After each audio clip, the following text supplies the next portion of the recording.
Hello again, welcome to the, what are we calling this thing again? The ComiCast with cats. We have, this is Kyo right here at my legs. We have Kyo at my legs, Shinji across the room. My name is William. I'm being joined, of course, by Nathaniel. And here comes the cat again. And now he's flying. Whoosh! Flying kitty, gonna give her a flying belly rub. Alright, and of course we've got our sound guy, Larry. He'll be... also known as the tech guy, the sound guy, and the guy with his new smartphone. He's busy playing with his toy. Yep, but I got a mic too. Mic check 1 2 1 2. What you gonna do? Ew. Alright, so we once more have another sparse week for the same reasons mentioned last week, and that is that I am having to tighten my belt for the time being.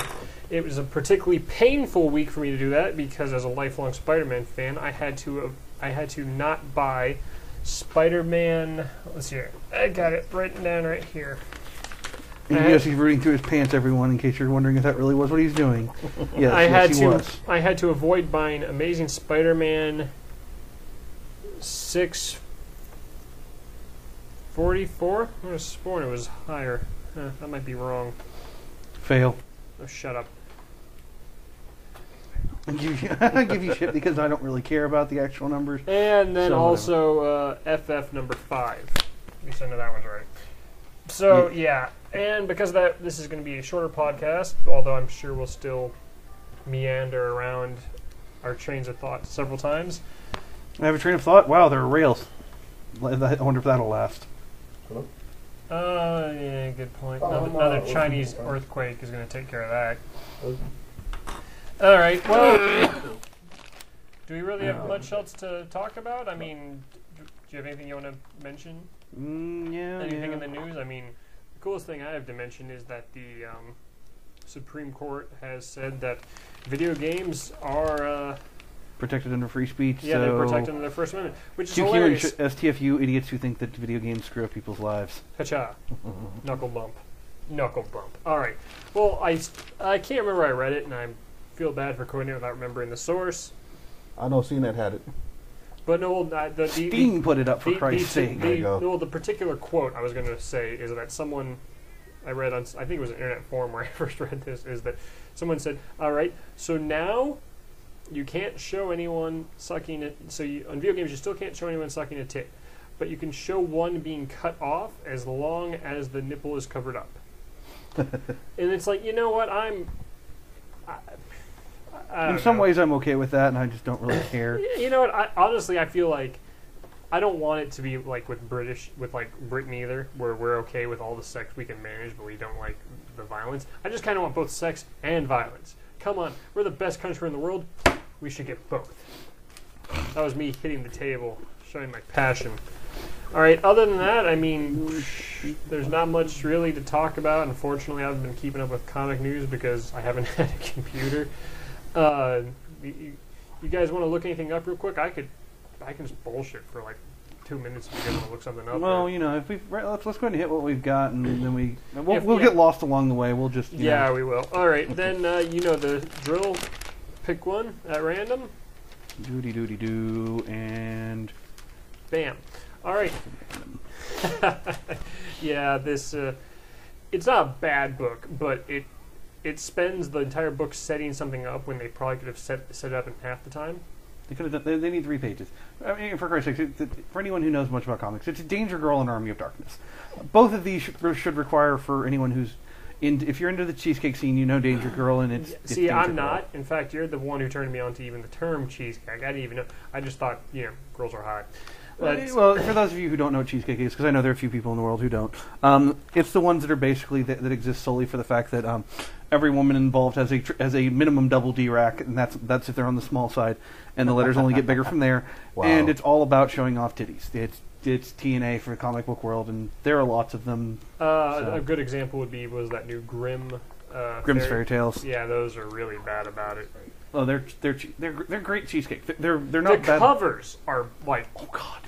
I mean, well, at least Danger Girl has a little pretense to it on the cover. But honestly, with one of the Grimms, their Alice series, they have a naked sushi scene. It's like 3 pages. So I've read it at work, but I'm going to have to remember not to do that again when it comes to dealing with that because Holy crap, dude. I didn't realize it was that bad. And then all of a sudden you're like, well, no, I'm sitting there flipping through the pages, and all of a sudden I'm like, wait, hey, look, naked sushi scene, and I put this away for a little while until nobody important is at work anymore because I'm not taking my chance of getting caught. But yeah, well, this is actually my first endeavor into Danger Girl because I'm a bit of a snob in some ways. I mean, I realize today part of it is I like to, buy what I know I'm going to enjoy because I won't lie. I sit in comic stores and I read these books, but I also do try to buy them because really there's not enough time for me to sit there all day and read them all. And I buy what I know. I buy Marvel and I buy properties that I am familiar and feel safe with because I know what I'm going to get and there's low chance of me being disappointed and I'll enjoy myself. So here on the podcast with Cats, let it be known that it's not that I am against reading new things, it's that, there are monetary constraints to be considered and that I will, eventually one day, once I am a millionaire, gladly review anything I can get my hands on. That being said, don't know anything about Danger Girl. Play out Army of Darkness. I am one of the biggest freaking Campbell fans. Well, I can't say in the world because I know there's freaks a lot worse than me, but I'd say I'm one of the biggest fans in the Austin area. I still think you're probably not that big, but we'll go with it because there are plenty of freaks, weirdos, and psychos. Because I'm sure there are people who are close to your size compared to me, but I mean in fandom. That's besides the point. It's not hard to be larger than you twig boy. But in general, you'll always be surprised. Never say you're the biggest, like I'm the biggest fan, whatever, because inevitably you'll go somewhere and you'll find the freak that's worse than you are, and then you'll be afraid and scared, and you're just happier not knowing and tempting the universal will. Actually, I'd be angry. It'd be like the Highlander. I'd pull out my katana and be like, "There can be only one." I have all 3. All right, but no. So yeah, I'm getting this because it is a Army of Darkness Danger Girl crossover, emphasis on the Army of Darkness part, or at least especially in this issue. Well, no, that's the only reason I bought the first one too. Well, in this one, it's a little more. The first one was very Danger Girl centric. This one is much more Army of Darkness centric. Yeah. See, one of the issue with this book is that you spend 8 pages setting up the basic idea of what is 8? Army of No, Darkness? hell no. Let's see here. They have a scene where they let's see here. How many pages is this? 2, 4. They have 4 pages that essentially set up all of Evil Dead 2 and Army of Darkness. All right, that's fine. We did not need the other 1, 2, 3, 4, 5, 6, 7, 8, 9, 10 pages. 10 pages that have Ashley J. Williams on them that involve, him getting knocked around as we're kind of used to seeing him knocked around for comedic effect. And it's tasered.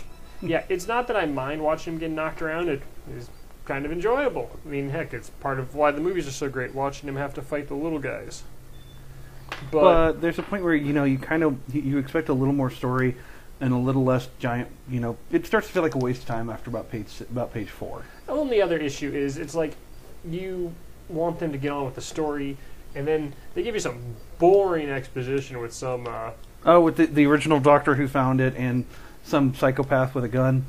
Yeah, I don't even know if that was the original doctor who found it, because that'd be... Well, because the doctor talks to the dude, and he says, yeah, she snatched that main page from my hand, yada, yada, yada, right before they have the tiger.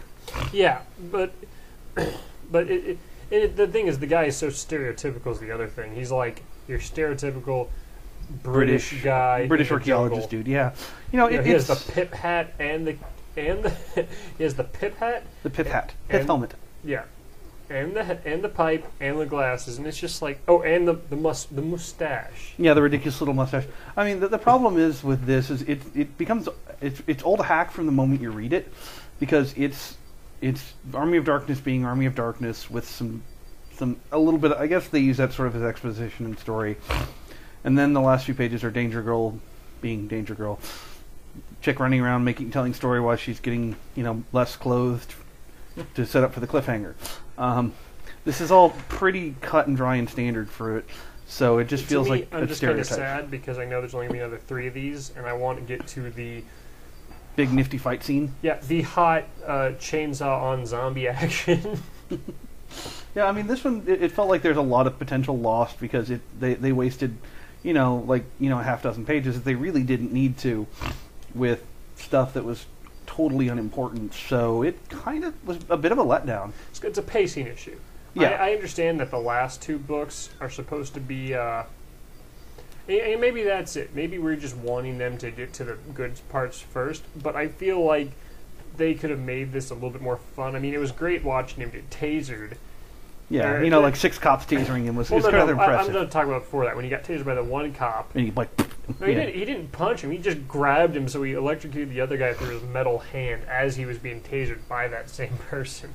It's like, all right, great setup to show what we already knew. Ash Williams is a bad motherfucker. Yeah, it's like we understand he's a badass. That's cool. Can we get to some story? It's like the guy removed his own hand, replaced it with a chainsaw, and then replaced it with a fully functioning prosthetic gauntlet that seems to work a lot better than any modern prosthetic most people can get. An evil wizard did it. This works because it's Army of Darkness, this works because it's Danger Girl, and this works because people are lazy. Well, if I can say one thing to actually help out with it too, is the pace was kind of slow, but also if you notice some of the pages, it was also like try to be a standalone book. So like if you grab this book, it's almost like, okay, here's what you missed. If you ever saw the Army of Darkness because you're using Danger Girl, it gives like a little catch up what Army of Darkness is. Yeah, but that's kind of a waste of space on what's a crossover that's really kind of intended to bring fandom from either side into it. So it's still kind of a waste of space. I can see where you're coming from on that angle, but that doesn't make it any less wasteful. Oh, true enough. But that's one thing I'm kind of looking at as the problem they're running into is they're literally having to bring these 2 vastly different storylines together, and it's like, okay, if you don't know one, here we show you what's going on. Like in this case, I don't know what's going on with Danger Girl. You get to see that with the talking of the doctor, so it's almost like it's kind of slow pace because of that, but it's still you got to bring both parties up to speed. Yeah, but I still don't know that much about Danger Girl. Here's the thing, I've never read it. I still don't know that much. It still doesn't matter to me because I'm coming to the table for the Army of Darkness. Oh, indeed. So, oh well, okay. So yeah, it's not a bad book. I mean, it's part of it's part of an event. As all these books we're going to be talking about today are part of some kind of event or miniseries or whatnot. Yeah, for the most part. But well, that's what I'm buying right now. Unfortunately, I'm buying event stuff. But honestly, unless you're going to buy the trade, you could kind of skip this one. You wouldn't miss much. Yeah. All right. Time to move on to the next comic, I guess. Have Larry, have the sound guy pull the next one. All right, tech guy, grab one. All right. Now we're back to Marvel's big event for this summer, Fear Itself. This is Fear Itself, The Black Widow, Marvel one-shot. This, I liked it because the Black Widow is a fun solo character. Yep. They have good writing on it. She has a line where she's fighting this one guy who's been, made part cyborg because he has a big Gatling gun arm. I hate when they cheat. No. Actually, what it says is she says, "No one plays fair anymore." Yeah, you're right. No one plays fair anymore. Yeah. And the entire, it's great because you can imagine her. You can hear just this kind of Russian voice going, "No one plays fair anymore." Wow. Little sense squirrel.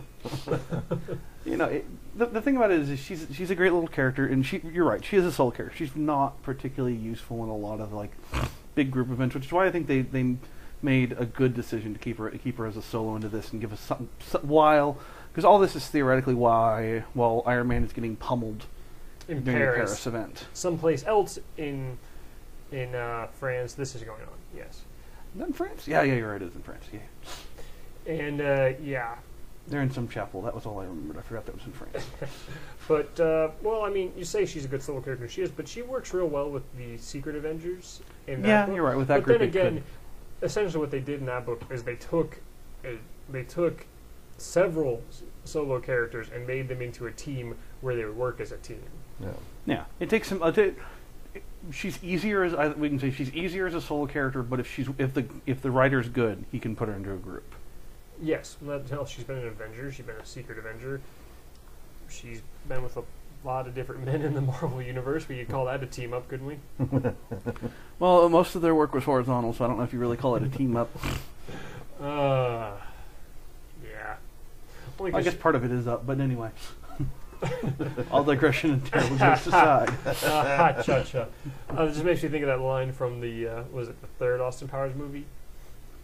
Something like that. Or was it the second? No, it was the second one. It's like, do you know how we stay warm in Russia? I can guess, baby. We play chess. I guessed wrong.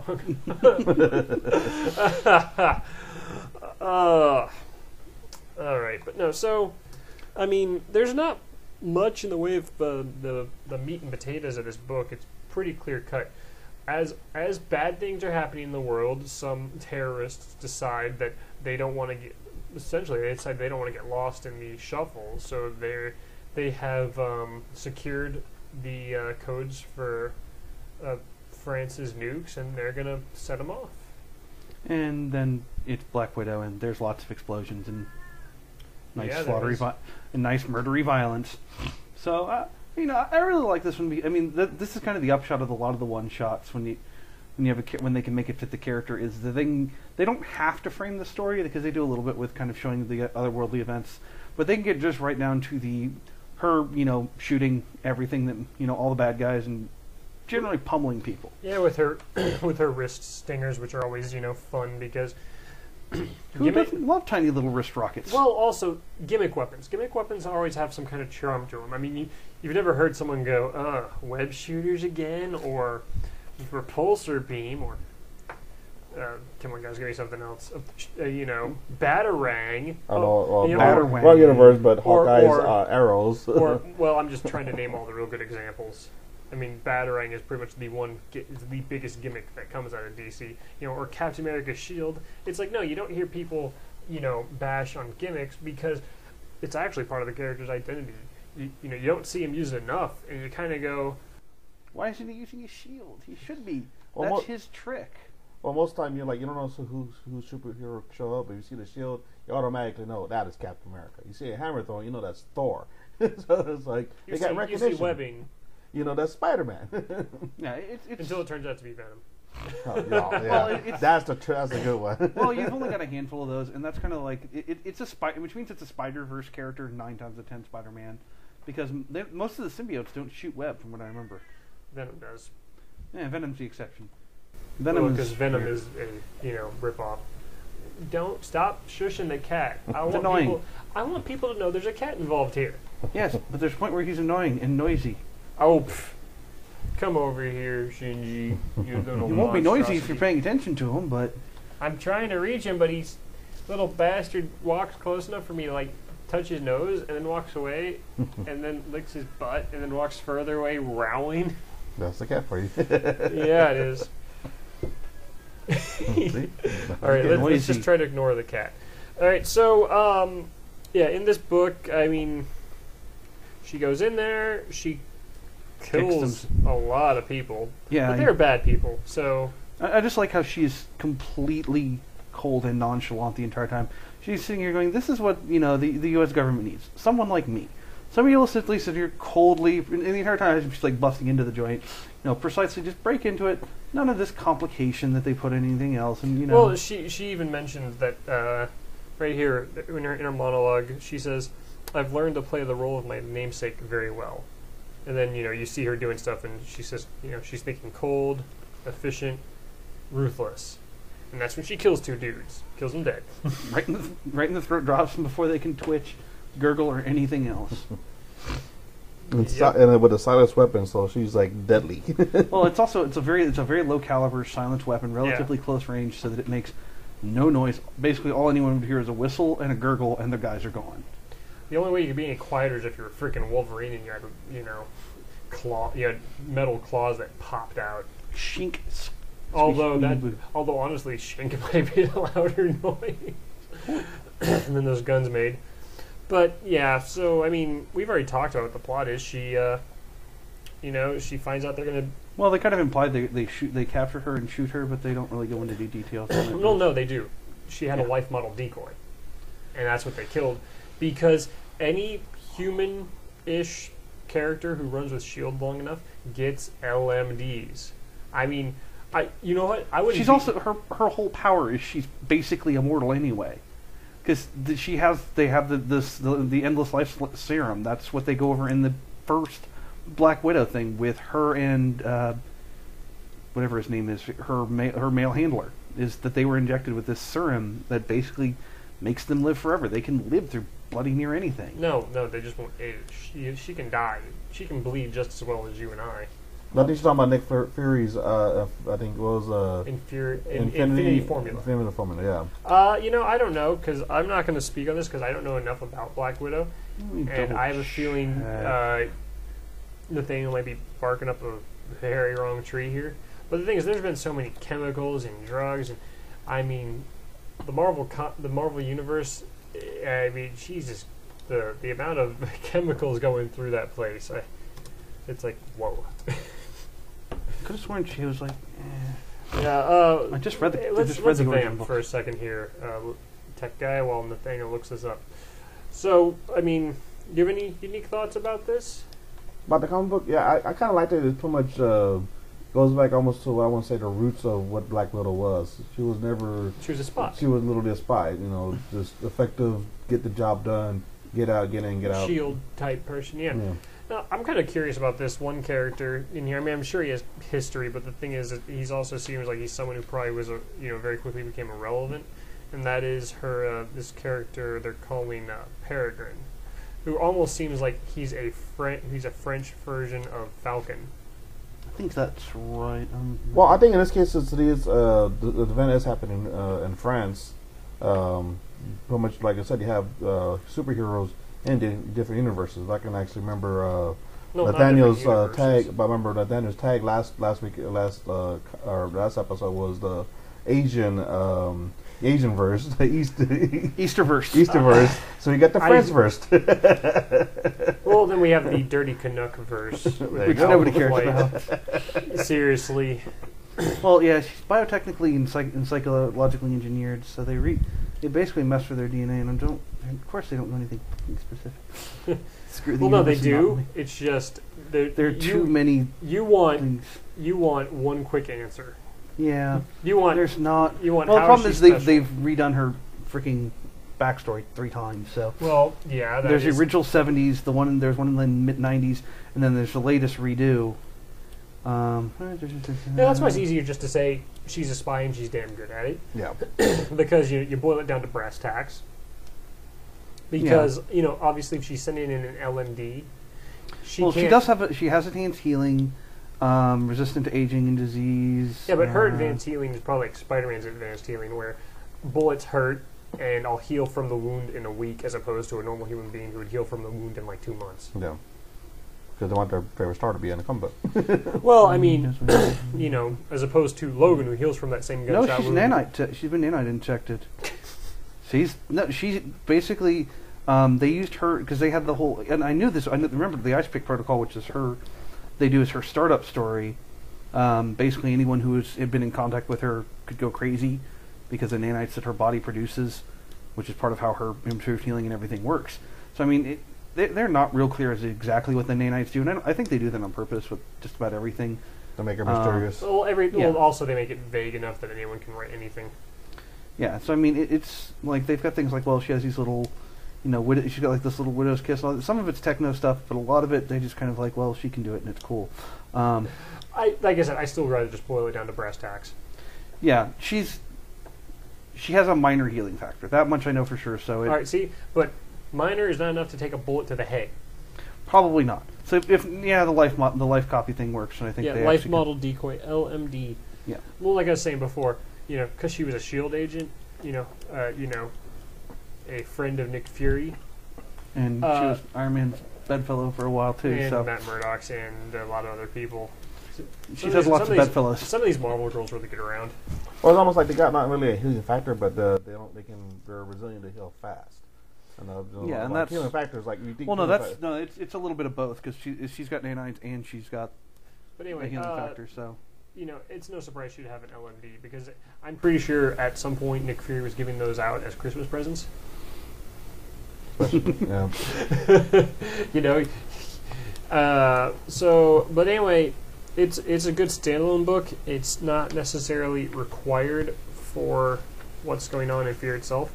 Really, it's best if you want to read a book with the Black Widow, because lately she hasn't had much solo stuff. I mean, they had her Black Widow comic that ran last year, only had a few issues, unfortunately. I think maybe had 6. Check on that for me real quick, would you? But it was, you know, it was entertaining. It just, you know, unfortunately had that same issue that it wasn't able to get mass appeal. So while there's people like me who are buying it and reading it, a lot of people just kind of skimmed over it and, you know, or took it for granted, thought, oh, I'll just get it when it comes out in trade paperback, and then... Well, I think it only got to just the Origin, which was like 4 issues. Yeah, see? Not very much. And then they went straight from that to Widowmaker, which essentially they took a storyline that was going to have her and was going to have Hawkeye and Mockingbird, because their book just ended after, I believe, you know, I think that was actually 6 issues. Yeah. They got their own book. They got their own little miniseries, which, you know, I have to say, if that's how they have to do this now, good. I don't mind having miniseries be a way of them giving us characters who are even lesser known. You know, or, well, let me rephrase that, because everyone knows Black Widow. Not necessarily lesser known, but lesser used characters. It's like, you know what, okay, you try giving them their own book and it doesn't sell well and you end up not being able to get very far with it, and that kind of sucks, especially because some of these writers probably had ideas leading out, you know, for 2 years worth of books. So as I said, it's like, you know what, give them a miniseries. It's finite, you know, it'll probably sell well in trades. Because that's kind of the upshot with a lot of, like, having these be little, like, one-shottable things is kind of cool, because you're actually going to get more than just straight comic book fans, because it's not something you have to keep buying. It's you buy one thing, and it's, you know... I don't even get how Marvel does their weird power scale thing on their own site. The kitty snuck back around. Yeah, he's good at that. Ninja Cube. Yeah, no, there's... What is this weird... all this... Alright, well, there's the fan opinion and then their actual opinion on the power grid. Okay, so all the blues are what the Marvel says it should be, and the fan opinion is the red one. Well, the thing is, the fan opinions can sometimes be more correct than their actual opinion, depending on who the writer is at the time. Well, I mean, I think I would agree with the fans to a point that they only give her about a 3 on a scale of 1 to 7. And I think she's a bit above that. Strength, I actually agree with the 3 from the writers. Speed, they have her as a 2 out of 7? Really? No. Well, you know, honestly, that depends. How are you judging speed? Are you judging reflexes? Or are you judging agility? Are we going by pure... If you do agility, speed, and... Well, I mean, as long as it's not actual miles per hour, which I don't really think that's what they imply by that. Well, you know, it might be. I mean, look up Quicksilver. Well, you look at it this way, though. She ain't super powered. She's just athletic, almost like below Captain America. Well, she's like Daredevil. She's an Olympiad level athlete. Yeah. So it's always arguable. That's kind of why. I think that's why they have both the fan and that on there. All right, I'll need someone else to choose the next book. I mean, because essentially what you've said is it's a good book. Well, I mean, at this point, you haven't yanked one. There's four left. So yeah, but I know which is which. Let's pick one. I'll be all right. So I'm gonna go with, Incredible Hulk's annual, Identity Wars Part 3 of 3. Now I've liked what Marvel has done with their last 6 annuals they've put out. And that was starting with, I think it was X-Men. I can guess that's just based on who the cast was. It was X-Men Legacy Annual number 1. Essentially set up a storyline that took place over 3 books with 3 other annuals. It went from X-Men Legacy Annual number 1 to Steve Rogers Super Soldier Annual number 1. Mm-hmm. And then finally into Namor Annual number 1. And we got these, and instead of each one being its own story, they were all, parts 1, 2, and 3 of this story where the X-Men accidentally got pulled into the negative zone by some portal experiment gone wrong. Why is somebody always... I mean, there comes a point where I just have to ask, why the hell does anybody let anyone touch portals anymore? It's like, seriously, the universe falls apart or explodes or something. Because everyone thought it was a bad idea, and then Valve put out a portal, and they're like, oh, hey, this Aperture Science Company got it right, maybe we can too. No, you fail. This should be realistic. You fail, stop trying. I was making a joke, you ass. Yeah, well, but they're going crazy with it. Like, you got it's like, seriously, like every other arc is portal experiment this, alternate universe that. Now you got a time traveling version. Yeah, now I time travel this, and now to me it comes to a point where I'm like, hey, yeah, it's cool, it's interesting, but well, because it's classic sci-fi. I mean, come on. What was the argument we had the day, Larry? We were talking, tech guy. We were talking about the breakdown you have of Star Trek episodes. It's like one that's the medical mystery, one that's the invasion, one that's the transporter accident. Yeah. My entire problem with Star Trek, okay, time travel's cool if done in minor parts, or if it's the whole overriding theme of the series, because otherwise if I'd say that and I admit that I like Enterprise, I'd have some schmuck crawling up my rectum to try and live in my anus, but Let him. that is not real estate I wish to share. So, well, I didn't mean like that. I meant like, you know what? You should be allowed to say you like that show. But that's why I said I like it, because they actually do it well, because that's the whole effing premise, is that they're in a time-based, they're in a temporal Cold War. It's kind of nifty. It's cheese. Don't even pretend I'm not saying that it is a huge pile of cheese, but I appreciate that flavor.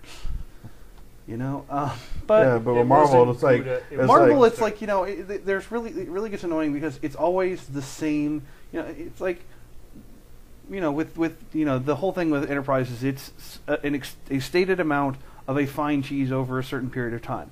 With Marvel, it's like grabbing a Kraft Singles every 30 seconds and hoping it's going to be different than it was 30 seconds ago. Oh no, it's even worse. It's like the Kraft Singles. Now you got every single flavor in that packet. Just like, here's this portal, here's that portal, here's this portal. You got every single portal. You can probably make up one that's for Galactus. Yeah, you guys. I mean, I'm not saying you're wrong, but fuck you. Hey, just because look, it's a matter of the fact is we're not that hugely fond of the time traveling, because it becomes really cheesy. And the worst part is you say that, and then I'm thinking about our last two books. Well, it depends how the portal's used. Like, the one with the Fantastic Four, that is the multiverse. Well, the thing is, also it's like Reed Richards has had portals since the beginning, so yeah. There are characters where it's okay, like Fantastic Four and portals. That's a statement of fact. There are going to be portals. That I'm okay with. I'm willing to accept Fantastic Four having portals, because that's not out of character. What I hate is like, okay, the Hulk has portals, because what the fuck does a Hulk need with a portal? yes, it's Banner, but Banner doesn't get enough screen time on the Hulk, or that. Okay, I'm sorry, I shouldn't say it that way. Banner is not why I read the Hulk. If I want when I'm reading the Hulk, I want Hulk smash. If the appropriate answer does not involve Hulk smash and lots of bodies, then they're doing it wrong, in my opinion. Yes, I am terribly shallow in that opinion. Well, suck it and love it. The only thing I do like about it, though, it is this offer some good thing about it is that it does give the Hulk some really bad fights with other alternate universe themselves. So that's the only good thing about it is we get to see Hulk smash up on like a what if he fought this alternate universe's Hulk version, who will win. And we already know automatically our Hulk is going to win, but for the fact that the fight sometimes almost to a standstill, that's kind of cool. Yeah, Hulk fights are always fun. Yeah, this one starts out just great because it's like first page, Hulk in hell, little WTF suite. Yeah, actually, that is the first page. Yeah, and to me this one was kind of terribly disappointing, because there are really like two whole parts of this that made me go, lol, sweet, yes, and the rest of it made me go, this make Hulk sad. Because the problem is they spend it's a Banner episode. I don't hate Bruce Banner, but that's not what I'm reading Hulk for. See, I like them both, and I like right now that they have a very good equilibrium in the actual Hulk book, not this annual, because I will admit to you this annual is about 3/4 Bruce Banner, 1/4 Hulk. Yeah, And it needs to be closer to 50-50. and that was kind of the thing is it's you see an Ultraverse Banner and a Prime Line Banner. So in other words, you have two super nerds because it's Banner. They always have to be super nerd. You have Magic Super Nerd Banner, or actually Magic Doctor Strange Banner. Well, he's the Sorcerer Supreme. Yeah, so of course he's the Doctor Strange equivalent. And then you have the Science Banner, and you have them talking in yakety yak way too much. Not enough Hulk smash. That was kind of my problem. Is I was expecting to just have an all-out Hulky smash, or even something closer to what they had in the previous two, which was with him and Red Hulk, wasn't it? I'm thinking correct. Yes, for the other two image words for Hulk was with him and Red Hulk. Yeah. Okay, I just want to make sure I wasn't misremembering that one. But yeah, it had a nice balance with him fighting, a god resurrected and all everything, which is always really cool. God's coming back and beating up Hulk. Coolness points. But this one, it just didn't, because of there was so much Banner and not enough Hulk. The pacing just kind of felt like you're plod. I just have to say though, it's like, I mean, you say that, but I'm gonna be sad when the day comes that they phase Banner out, because they do that every so often. They phase him out, but it just feels so weird to have the Hulk without Bruce Banner around at all. Every now and again, I mean, he has his place, and it's to kind of center Hulk, and that's cool. And I don't have a problem with it. And like you said, it's 3/4 Banner, 1/4 Hulk. It needs to be 50-50 so that I'm the people like me who want Hulk smash. That's really mostly what I want to see. And then the people who are like me who, keep in mind, I'm not anti Hulk smash. I'm pro Hulk smash, but I'm also pro Bruce Banner, especially what they've done with him lately in Marvel Comics, where, I mean, I wouldn't say he was never this smart. It's more like he didn't have the time to show it off. Yeah. And they've elevated him, saying, "All right, Bruce Banner is one of the 10 smartest men in the Marvel universe." And they've shown it lately, because he's been putting out technology that's up there with what Reed Richards, Doctor Doom, Tony Stark. Yeah, I mean they gave him his chance to sign, which is cool. And I don't, like I said, that's not my problem. It's just that wasn't what I was hoping to see from this issue. And that's not what we got in this issue anyway. So yeah. All right, but Hulk, he ends up being in hell because in this world that they have found themselves in, because they're in a thing with a portal. Their version of Bruce Banner had tried scientifically every way he could think of to get rid of Hulk. Didn't work. He went to Doctor Strange. He learned from Doctor Strange. Doctor Strange had to go off and ascend, essentially. And Bruce Banner became the new Sorcerer Supreme. And what he did is he literally magically banished the Hulk into hell. Yeah. So we have the, what was it, Infernal Hulk, they're calling him, who is this evil, big, orange, he's sort of yellow, orangey, demony, yellowy looking Hulk. He has horns. He's kind of looks like their excuse for him not having pants and us not caring is he seems to be furred from like waist down to like waist knee to ankles. level. Oh, yeah, you're right. Yeah, you're right. The fur stops about the knee. He has a tail, and it's just he's a bad guy, and they roll his face. Good. And there's some great moments in this. We get to watch Deadpool get knocked around by a Hulk, which that's half the fun of Deadpool. But that's kind of the thing. Is the only person you see get knocked around is Deadpool, and I like watching Deadpool get the crap kicked out of him much as the next guy. But when Hulk smash, it should be Hulk smash lots of people, not Hulk smash one guy who looked like another. There's a great moment here where the Hulk he actually tries to hit Spider-Man. And he asks if what just happened to him was some kind of trick, like when the Illuminati launched him into space. And that's another thing I like about this Hulk. He has the perfect amount of intelligence. Yeah, he's dumb enough to be tricked by some of the stuff, but smart enough to kind of to know that he's like, he knows what's going on. So it makes tricking him more fun because, it's fun to trick an 8-year-old, but it's only fun for so long. This guy, he's like in his 20s. This guy's like the average dude in his 20s. So yeah, it's great fun to trick him because he's still smart enough where he should know better. All right, well, when he first lands in hell, I'm going to say what he says. I'm going to quote this, and it's a hell of a lot more than in my childhood I can ever remember thinking of what the Hulk would say. He says, this sure looks like hell. And there's a bunch of demons and whatnot running at him. And he says, and you want to fight. Come and get it. Hulk smash! Nope. And it's like, you know what? That's the perfect amount of intelligence out of the Hulk. He is essentially has the, seems to have the diction and intelligence of a, average dude, but of course he still has his catchphrase. Yeah, I mean, that's the thing. As long as he still says Hulk smash, I'm willing. He can talk like a quasi intelligent human being. I have no objection to an intelligent Hulk, but I still want him occasionally to be baited and and all that like Hulk should be. Because he still will be, because he fights people like the Leader who are crazy smart with his giant head. So that's kind of that's the thing I like. I mean, he's smart enough in diction to not sound like a complete like somebody who should be riding the short bus. But he still has some cool dialogue, and he can still do his catchphrase and not sound like it's dumb. Because if he's too smart, it's like catchphrase not cool. There's of course the great moment at the end of this where the Peter Parker of their world, the best lol WTF ever.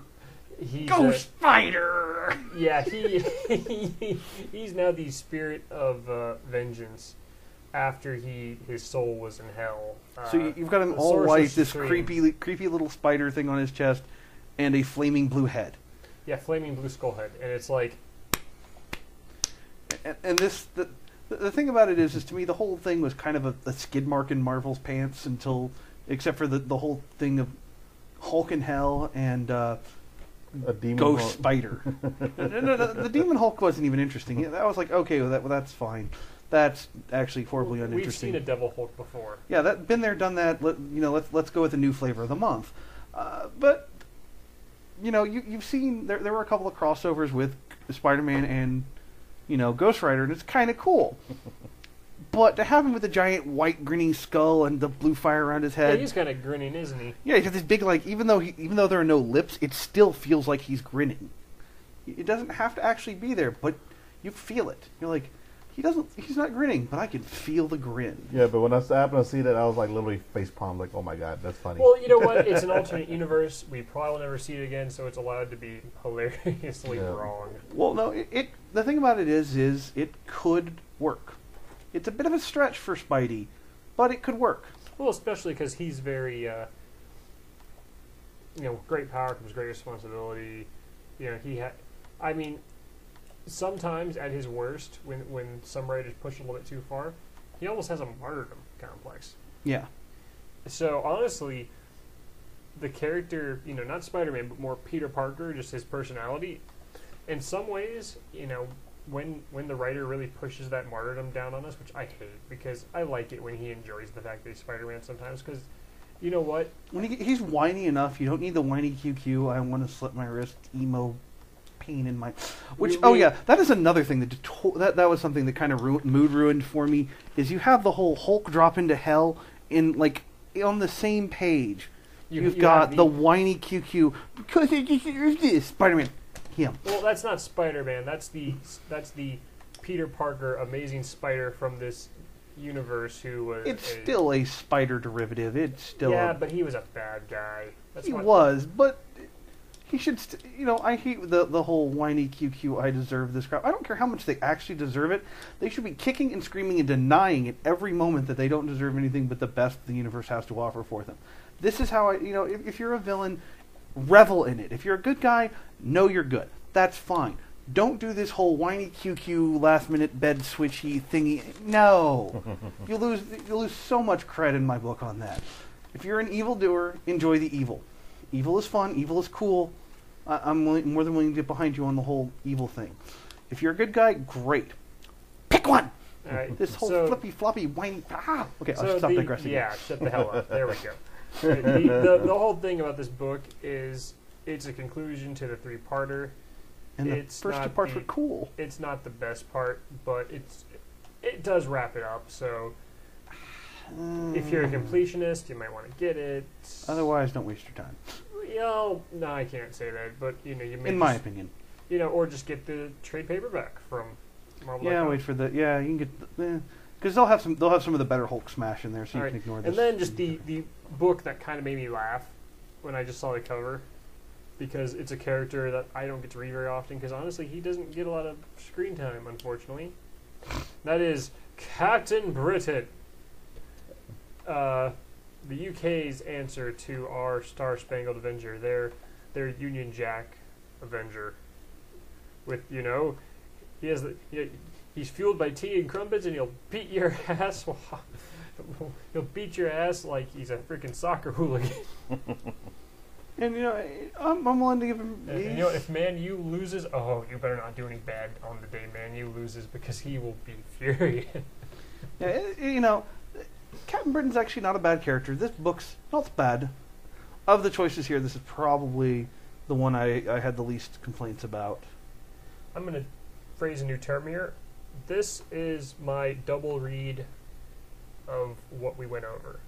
Essentially, I read it, and it was good enough that I wanted to read it again. One of the great things about this book is it deals with time travel in it, because of what's happening in the Iron Age. And not in the dumb way. Yeah, quick synopsis version. Some dude managed to destroy the whole world by bringing something bad back from the past. He wanted Tony Stark there as his witness. And man bitch. Yeah, Tony, having his legs move as fast as his brain, saw all this going down real quick, managed to make it to the time portal, grab a piece of it, and jump through. And now he's found himself, essentially, I think this was like, 70s? Maybe sometime in the 80s? The first one, I think, is 70s. The art style says 70s. Well, also, when did Demon in a Bottle happen? I don't know. Yeah, I don't remember. I have to look that up if I care. Do I? No. I do. Well, that's fine. Yada yada yada.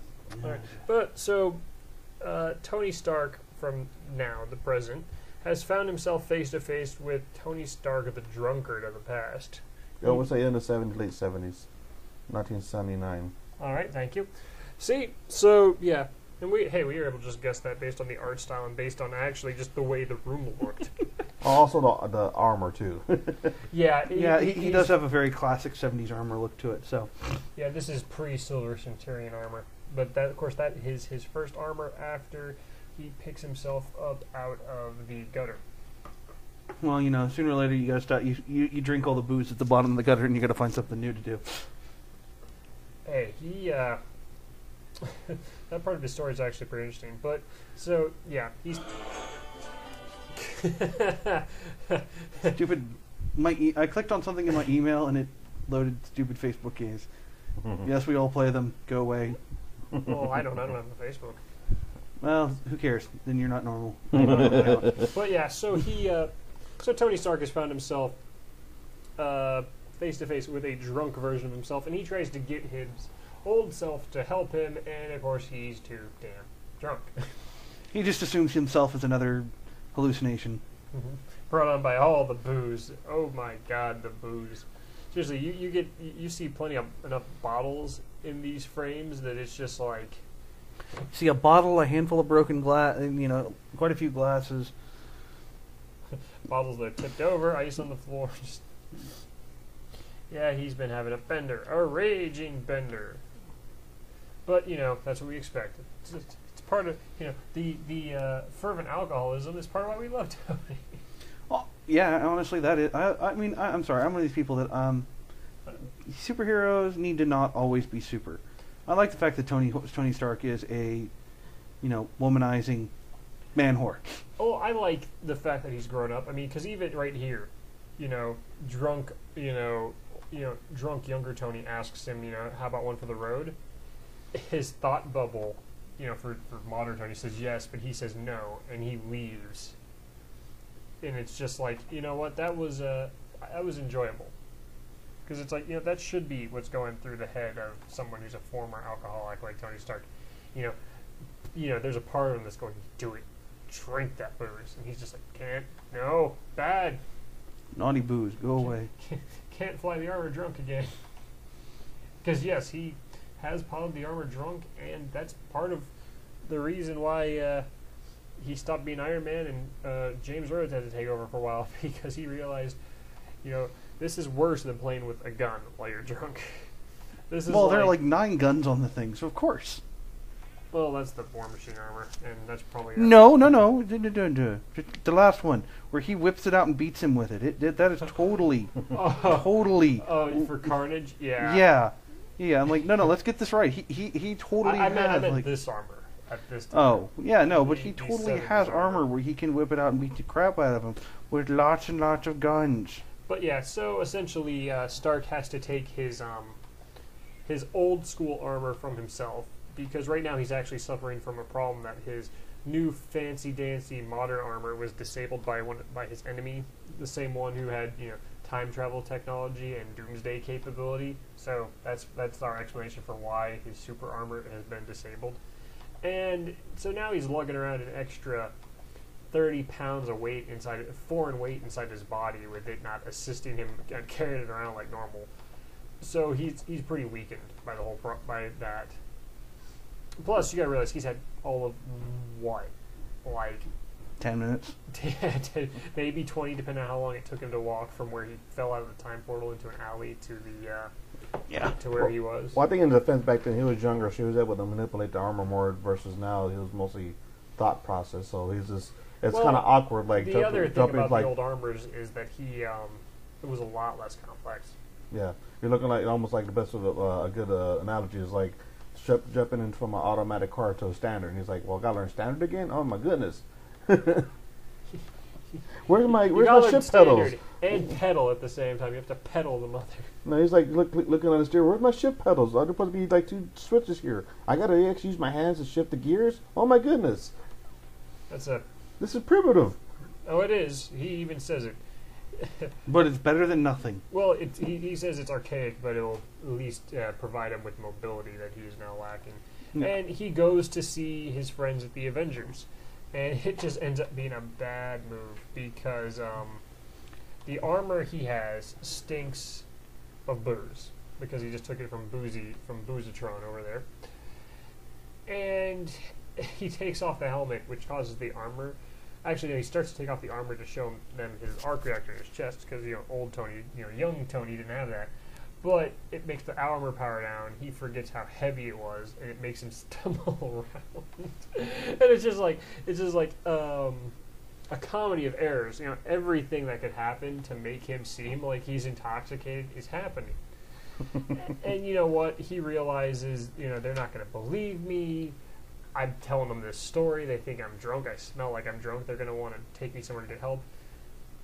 Crap, I just need to get out of here. So what's he do? He starts fighting the Avengers. And he beats them. Well, this is not a huge surprise, because he's done it before. Well, also he has, years of knowledge and experience over his younger self. So, and it's not, he doesn't so much as beat them as he's able to get away. Well, I guess he got most of them off guard because they weren't expecting an Iron Man to go full out and start fighting. Yeah. And then he has to run to find someone else to help him. And he's like, geniuses. I need geniuses. And he goes to, the one guy he could think of who might be able to help him at this time. And who is pissed off at him. Yeah, it's Hank Pym. Because this is after he... is a douchebag. Yeah, after Tony was kind of an a-hole and slept with the dude's ex-wife only a month after they'd gotten divorced. Well, he should wait until after they were divorced. Yeah, but... he could have been... Jan is still the love of, Dr. Pym's life. Yeah. So, the love of your life leaves you, that hurts enough. Then one of your homeboys gets it on with her, a month after you two have been broken up. That's too soon to everything. Yeah, that is... I'm not going to argue there is quite a bit of uncool in it.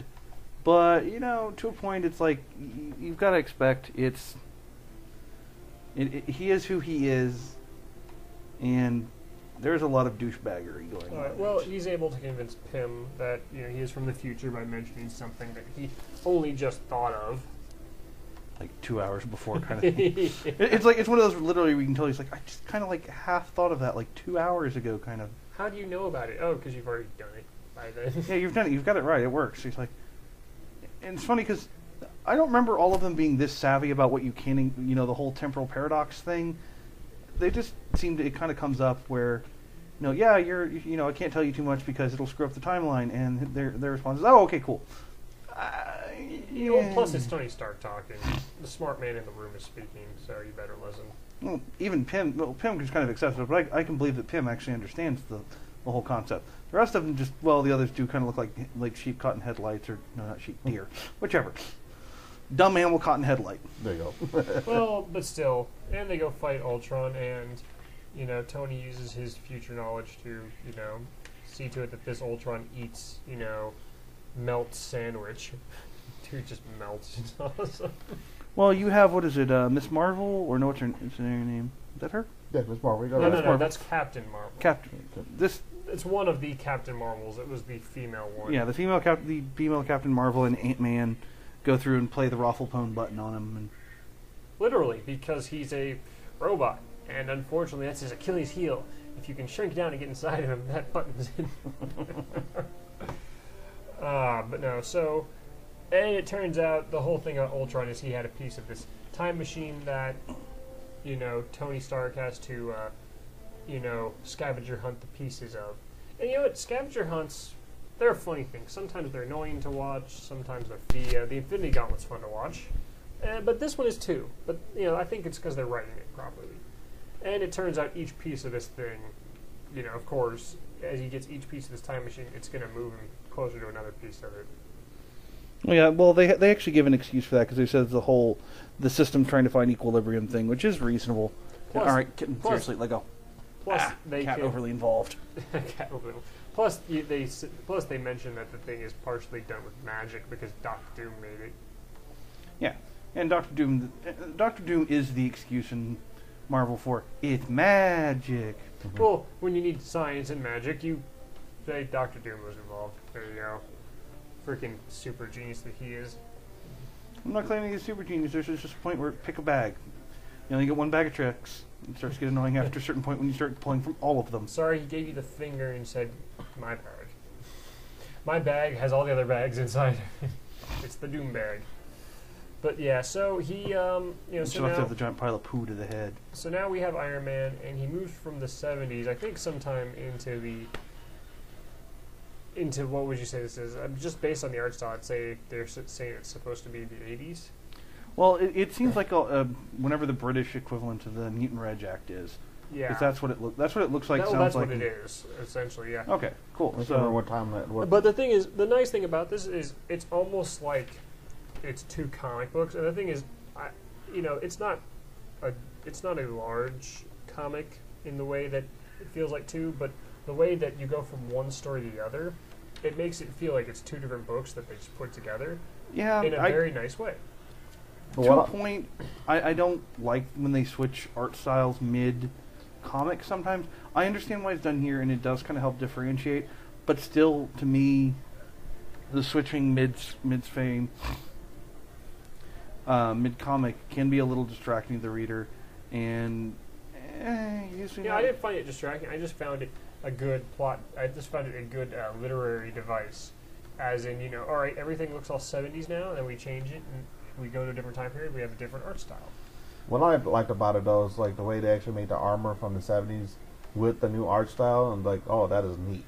Yeah, no, it's funny that you mentioned that, tech guy, because it does make the old armor look better. And it's just like, maybe these armors don't look as lame as we think. Maybe it's just, art, the styles of art for our artists and what our expectations have improved to the point where, because this right here makes it look more like a suit as opposed to a lot of the time with the older Iron Man suits, where only he'll have the boot bit and the boots bit and the gauntlet bit and the helmet bit and the chest piece bit, and those all look like armor, and the rest just looks like it's almost like yellow spandex connected to parts. And in this, no, it looks shiny. It looks like it is, armor. Which, is a good thing. Yeah, but... Because that way it doesn't look like, Iron Man's running around in his skivvies. Army matey skivvies. But no, we have... Why do people always do that when they say skivvies? It just means they're in their undies. Christ. Because... probably because it sounds like Shiver Me Timbers kind of sort of. Mm-hmm. Well, I will occasionally laugh into a bit of Brit because I watch too many British comedies. But then you love this next part because it has Captain Britain in it. Yeah. He was not a bad thing to add. I mean, yeah. Essentially, it turns out there's these jerks who are doing essentially doing the same as the Mutant Registration Act, but in Britain. And except more hate crimey. yeah. Well, Sentinels much? Well, okay, that was more like I'm going to beat you up. There's more hate crime implication in this than there. No, I think there was just as much hate crime implication. They just maybe it's underplayed, or maybe nostalgia's omitting some of it. Yeah, I think probably it's a bit of nostalgia is making it less. Plus, were you noticeable. really reading those books then, or are you just remembering from the '90s X-Men cartoon show? Yes. The appropriate answer to that question is actually yes. I wasn't around during when those came out, but I have read the trade of it, so I have legitimately read it. And there is definitely there. I don't know. It seems to me like with a lot of the older stuff, it does not has. It doesn't feel as hate crime-ish. I don't know why. Well, maybe it's 2010, and they're able to get that across a lot clearer now. What I liked about it is even like the I think his name is what is the guy's character name? I can't remember. Captain Britain, right? His name. Mm-hmm. He doesn't recognize the armor because it's that old, and actually takes a swing at him. This is not Tony Stark's stomping ground. Is the other issue. Yeah. But so Tony ends up having to go where they're dragging all these poor, possibly mutant type people. The thing is, they don't even say they're mutants. They're just looking for extraordinary people. So they can just be, they can be mutants, or they can just be special, magically enhanced, tech enhanced, whatever. And they're dragging them all off to this place. And as Tony Stark, he decides to sneak in as Tony Stark, because this is back before everyone knew he was Iron Man. So he just goes up, knocks on the door, says, "Hey, so you're like S.H.I.E.L.D., right? I'm selling weapons." And then he just goes in there and starts messing dudes up. And it turns out, he told Captain Britain some kind of inspirational things about how it's like, are you going to be a British superhero? Are you going to be just for your country, or are you going to be an overall hero? Like, as he compares it to Captain America, because Captain America had to eventually decide, it's like, he is not just the American superhero, he is a hero. He will stand up for what's right, even when his country disagrees with him.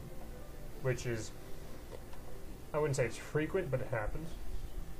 Yeah. Because essentially Captain America embodies, the best of the American ideals. Yeah. Even when the rest of America is wrong and dirty and inappropriate and wrong. And don't forget about corrupt. Yes. We mustn't forget the corrupt. After all, that was why he fought people in the whole Marvel Civil War, because he's like, this is not America, blah, blah, blah. Yeah. So... Ranty Rant McRantington. Yeah, but so Tony sneaks in there. He takes all these guys down. He actually has a chance to kill the man who destroyed the world and set this whole series of events that has him back, quantum leaping around.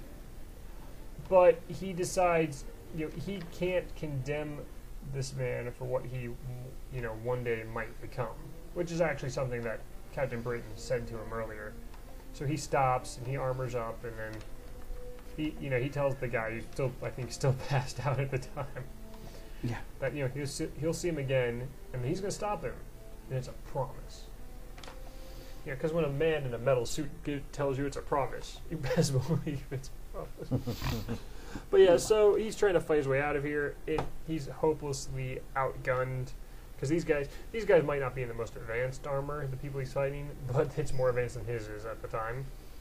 But then Captain Britain shows up, and they beat the hell out of him. Don't forget, he hauls a few British Secret Service guys with him. Yeah, he brings the British Army with him, and they're pretty angry too. Well, most people don't like it when you commit hate crimes on their soil. Yeah, it's one of those against things. their people. Yeah, and their friends and their family. Yeah, so hate. Everyone always remember, people, if you're going to commit hate crimes, do it somewhere where they like the hate crimes, which is to say, don't do it. Indeed. So, and then it ends with Captain Britain still telling Iron Man that Britain needs help, and Tony, because he knows everything works out, goes, no, I don't think you'll need it. And that's as he disappears. And the next issue is going to be Heroes for Hire, which means we'll get to see classic tiara-wearing Power Man. Nice. With the yellow silk shirt that, apparently, if you read any of Cable and Deadpool when he showed up in that, Deadpool asked him why he stopped wearing the silk shirt. And he told, how hard it is to get blood out of yellow silk? I can believe that. Yeah. There's probably other people's blood, but... Hey, blood does not discriminate by person spilling it. It is still equally challenging to remove it from a shirt. Especially silk. Yeah.